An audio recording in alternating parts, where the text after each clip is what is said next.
Right. So I think we've all been there, right? Mm. You know that moment when you look at your to-do list Yeah. and it just feels like it's a mile long. Mm-hmm.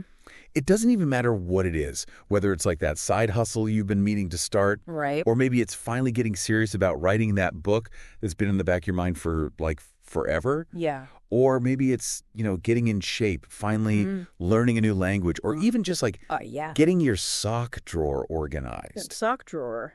I mean, it feels like there's this default setting in our brains, Right. go big or go home, right? Yeah. Yeah. That switch flips and you get all this energy like, I'm going to do this. That initial burst, yeah. But then, and I think this is the universal part, reality sets in. And that huge goal, that big plan, it just feels massive. It's daunting. It's daunting. And then that initial spark kind of fizzles out. Yeah. Things stall. And you just start wondering, why can't I just stick with this?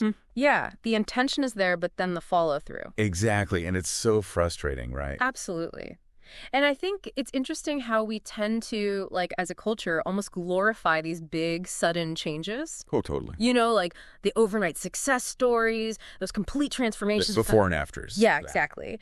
And it creates this expectation that real change needs to be this dramatic, huge immediate event. Yeah. But when you think about how our brains actually work, how they adapt to new things, that kind of intense upheaval often just backfires. It's like hitting the brakes. Our brain's natural resistance system kicks in. Yeah. It's almost like a self-sabotage. Totally. And that brings us to what we're really digging into today, which is Kaizen.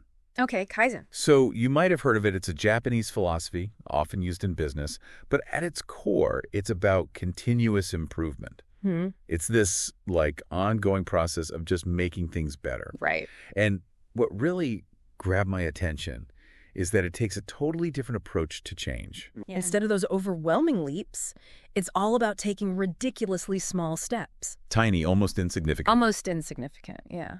So that raises the question then, how do we move beyond just the buzzword, right, and really understand those deeper principles of Kaizen? Yeah. Because it's not just about making small changes. It's really a whole way of thinking that can really impact so many areas of your life. Exactly. So for this deep dive, we're going to be looking at this book, Tiny Steps, Giant Leaps by Greg Kretsch. Tiny steps, giant leaps, okay? It really explores this whole Kaizen philosophy, and we're going to unpack what Kaizen actually means, what it stands for. The philosophy behind it. The philosophy, exactly. Yep. And then we'll get into the psychology of why these tiny changes, which seem so small, can be so powerful.